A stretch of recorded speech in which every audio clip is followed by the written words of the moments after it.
Hi అందరికీ, నేను మీ సుభాష్ని. ఈరోజు ఈ వీడియోలో బటర్ మురుకులు ఎలా చేసుకోవాలో ఈజీగా చూపించబోతున్నాను. వీడియో అనేది ఎక్కడ స్కిప్ చేయకుండా ఫుల్ వీడియో అయితే చూసేయండి, అప్పుడే మీకు అర్థమవుతుంది. ముందుగా నా ఛానల్ చూస్తున్నట్లయితే లైక్ చేయండి, షేర్ చేయండి, సబ్స్క్రైబ్ చేయండి, పక్కనే ఉన్న బెల్ ఐకాన్ని క్లిక్ చేయండి, అప్పుడే మీకు నోటిఫికేషన్స్ అనేవి వస్తాయి. ఇప్పుడు లేట్ చేయకుండా వీడియోలోకి వెళ్ళిపోదాం. ఇక్కడ నేను ఒక బౌల్ తీసుకొని పిండి జల్లించుకోవడానికి జల్లెడని అయితే తీసుకున్నాను. ఇక్కడ నేను 2 కప్స్ రైస్ ఫ్లోర్ అయితే తీసుకున్నాను.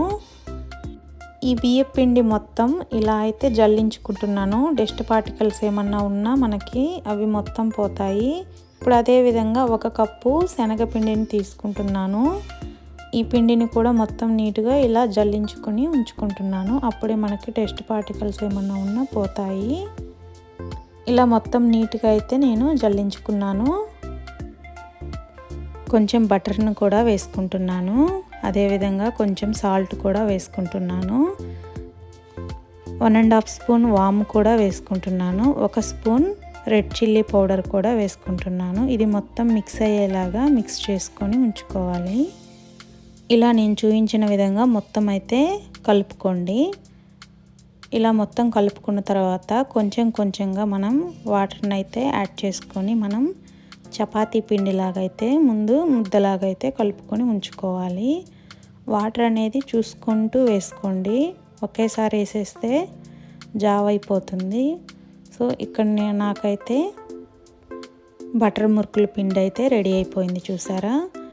ఇక్కడ నేను చూపిస్తున్న గ్లాస్తో 1.5 గ్లాస్ వాటర్ అయితే పట్టింది నాకు. సో మీరు కూడా చూసుకొని వేసుకోండి వాటర్.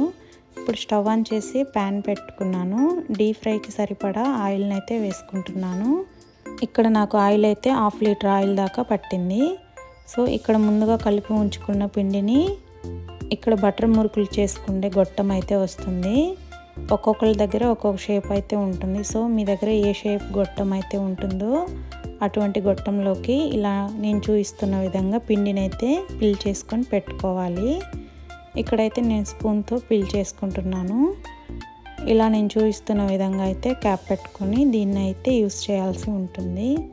ఇలా టైట్గా అయితే క్యాప్ పెట్టుకోవాలి, అప్పుడే మనకి అటు ఇటు జరగకుండా స్లిప్ అవ్వకుండా అయితే ఉంటుంది. చూడండి, ఇలా అయితే మనం మురుకులను అయితే వేసుకోవాల్సి ఉంటుంది. సేమ్ ఆయిల్లో కూడా ఇలాగే. ఇప్పుడు ఆయిల్ కాగిందో లేదో చెక్ చేస్తున్నాను. ఆయిల్ అయితే కాగిపోయింది. సో ఇక్కడ నేను ముందుగా చూపించాను కదా, అదే విధంగా ఇక్కడ కొంచెం కొంచెంగా మనం ఏ షేప్ కావాలంటే ఆ షేపు బటర్ మురుకులను అయితే వేసుకోవచ్చు. ఇక్కడ నేను పెద్దవైతే వేస్తున్నాను. ఇలా మొత్తం నేను పిండిని అయితే ఇలా కొంచెం కొంచెంగా వేసేసుకుంటున్నాను. చూడండి, ఇలా నేను చూపించిన విధంగా అయితే వేసుకోండి, అప్పుడే మీకు బటర్ మురుకులు అనేవి పర్ఫెక్ట్గా వస్తాయి. ఇలా ఈవెన్గా అయితే మొత్తం ఉడికిపోతున్నాయి, చూసారా. ఇప్పుడు ఈ టైంలో మనం ఒక చిన్న గరిటె తీసుకొని ఇలా ఒక గరిటె తీసుకొని మొత్తం ఒకసారి కలపెట్టుకొని ఉంచుకోవాలి. సో ఇప్పుడు మనకైతే గోల్డెన్ కలర్ అయితే వచ్చేస్తుంది లైట్గా. ఈ టైంలో అయితే మనం వీటిని లైట్గా ఇలా అయితే ఉడికించుకొని మొత్తం అయితే ఇలా తీసుకోవాల్సి ఉంటుంది. ఇలా మొత్తం తీసుకొని ఒక చిన్న బౌల్లో అయితే వేసేసుకుంటున్నాను. ఇలా మొత్తం తీసేసుకున్న తర్వాత సేమ్ ముందుగా చూపించినట్లే మొత్తం మళ్ళీ పిండిని అయితే వేసుకుంటున్నాను. మనకి బటర్ మురుకులు అనేవి మళ్ళీ రెడీ అయిపోతాయి. సో ఇలా నేను ఈవెన్గా అయితే మొత్తం పిండిని అయితే వేసేసుకుంటున్నాను కొంచెం కొంచెంగా. సో మంట అనేది మీడియం ఫ్లేమ్లో పెట్టుకొని కుక్ చేసుకోండి, అప్పుడే మనకి బటర్ మురుకులు అనేవి చాలా టేస్టీగా ఉంటాయి, క్రంచీగా కూడా ఉంటాయి. ఇలా నేను చూపించిన మెజర్మెంట్స్తో చేయండి, పర్ఫెక్ట్గా వస్తాయి టేస్ట్ అనేవి. సేమ్ స్వీట్ షాప్ స్టైల్లో ఉన్నట్టే ఉంటాయి. మనం ఇప్పుడు ఇంట్లో కూడా ఈజీగా చేసేసుకోవచ్చు.